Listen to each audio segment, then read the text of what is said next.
The 10 plagues of Egypt are a series of calamities described in the book of Exodus, inflicted upon ancient Egypt to persuade Pharaoh to release the Israelites from slavery.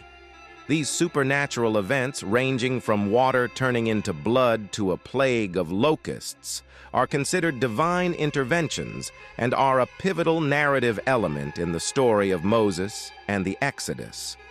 Before examining the plagues, let's go over some preceding events that took place before Israel entered Egypt.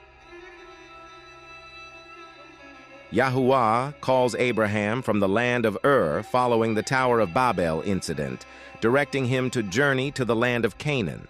Subsequently, Adonai appears to Abram, promising, "To your descendants, I will give this land." In response, Abram builds an altar to Adonai, who had revealed himself to him. Soon after, a famine strikes the land of Canaan, prompting Abraham to travel into Egypt. In the Bible, we understand that there are no coincidences.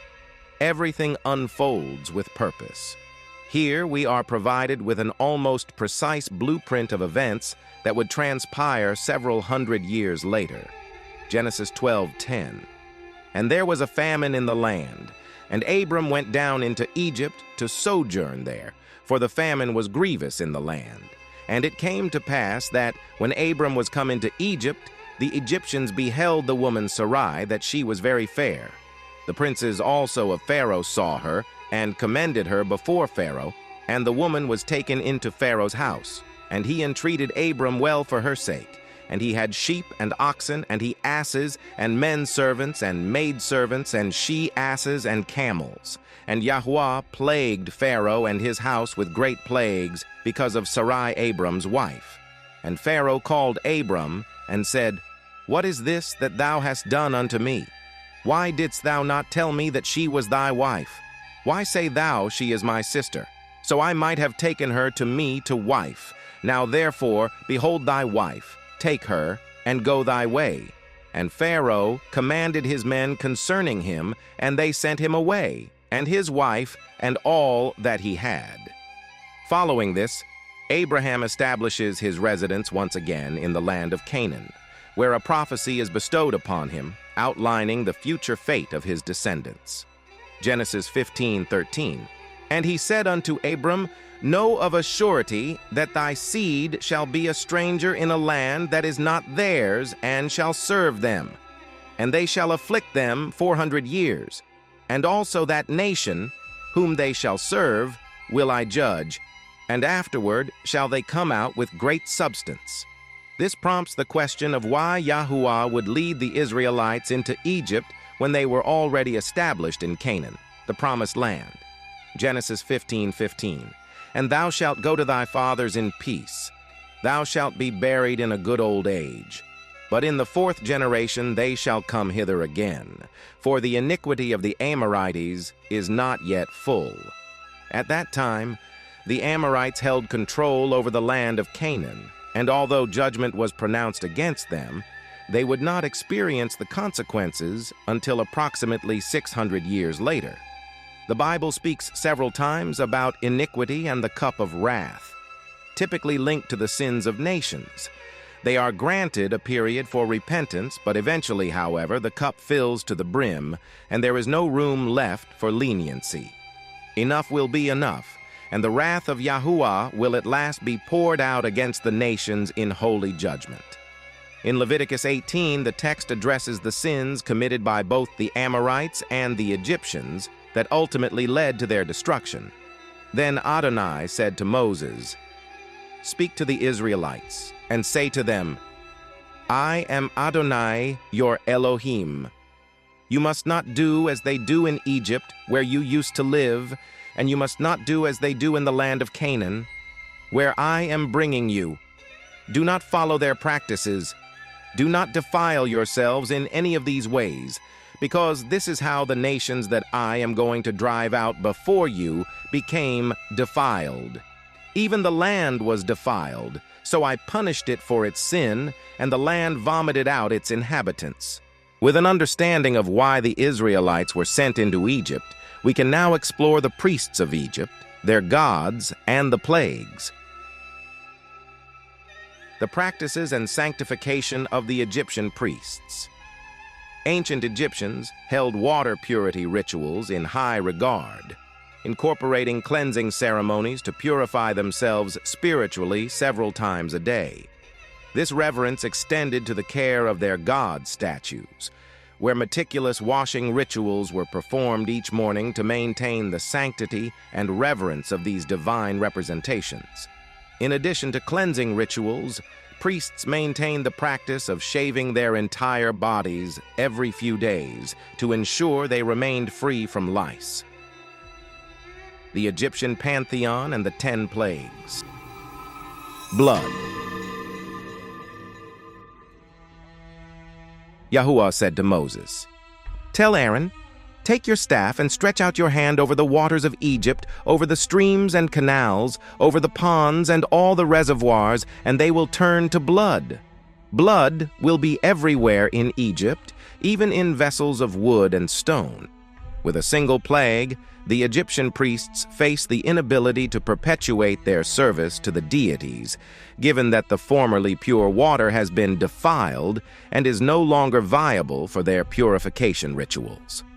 This plague was targeted at the ancient Egyptian god Hapi. He was the overseer of the annual flooding of the Nile River, symbolizing fertility and abundance. The plague of blood demonstrated a profound disruption as the life-giving Nile River transformed into a source of devastation. Frogs. And Yahuwah spoke unto Moses, "Go unto Pharaoh, and say unto him, Thus says Adonai, Let my people go, that they may serve me. And if you refuse to let them go, behold, I will smite all thy borders with frogs. And the river shall bring forth frogs abundantly, which shall go up and come into thine house, and into thy bedchamber, and upon thy bed, and into the house of thy servants, and upon thy people, and into thine ovens, and into thy kneading troughs. And the frogs shall come up both on thee, and upon thy people, and upon all thy servants."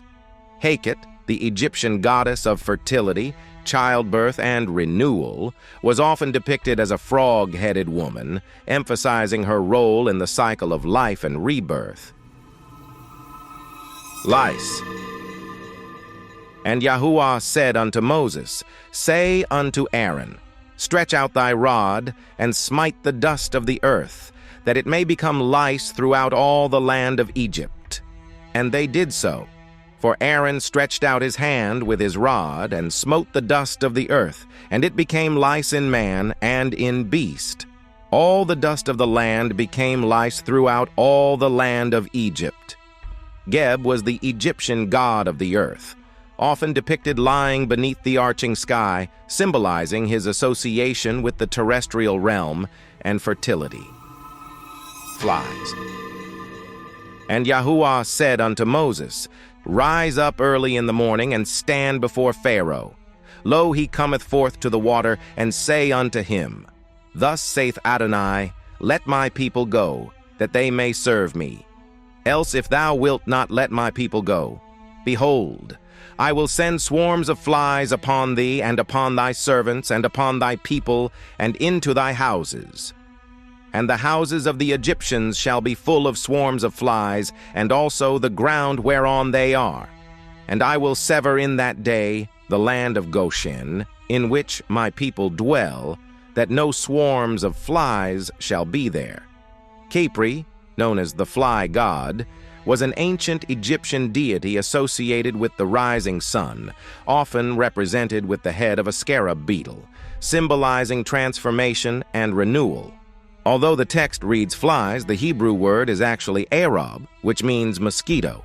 Divers sorts, flies, and swarms. Livestock. And Yahuwah said unto Moses, "Go in unto Pharaoh, and tell him, Thus saith Adonai, the Elohim of the Hebrews, Let my people go, that they may serve me. For if thou refuse to let them go, and wilt hold them still, behold, the hand of Yahuwah is upon thy cattle which is in the field, upon the horses, upon the asses, upon the camels, upon the oxen, and upon the sheep. there shall be a very grievous murrain.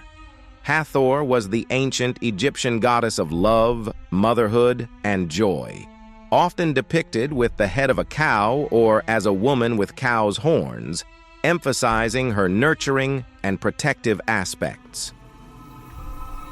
Boils.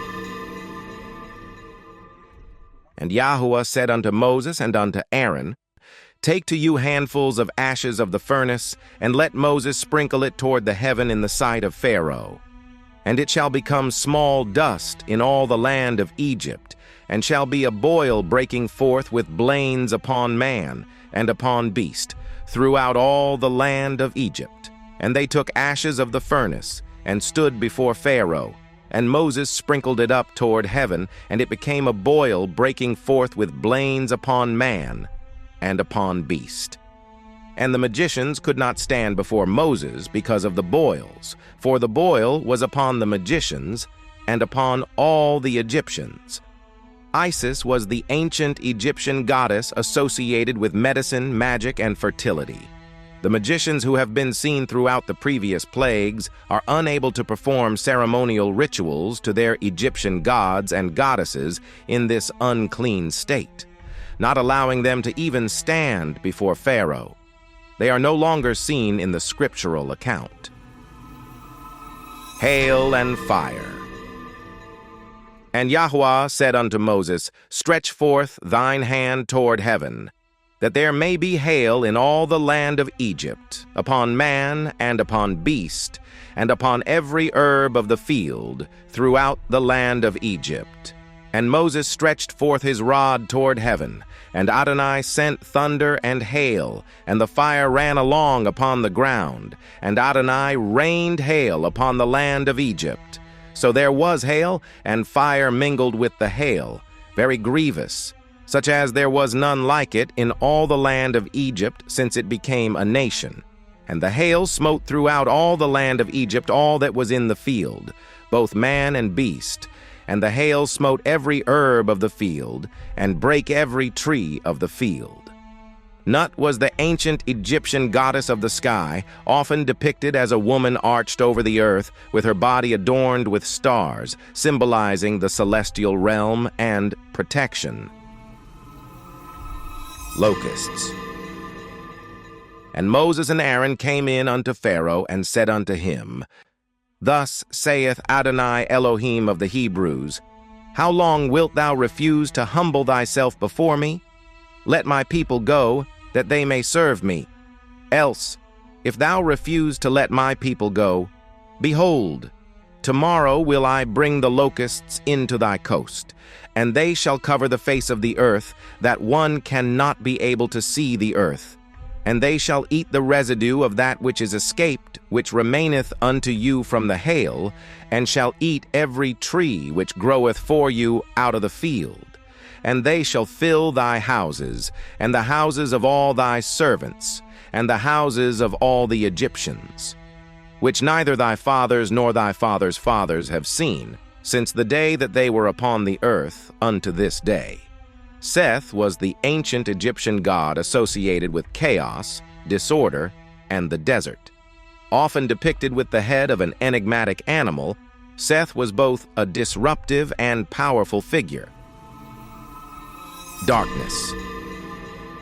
And Yahuwah said unto Moses, Stretch out thine hand toward heaven, that there may be darkness over the land of Egypt, even darkness which may be felt.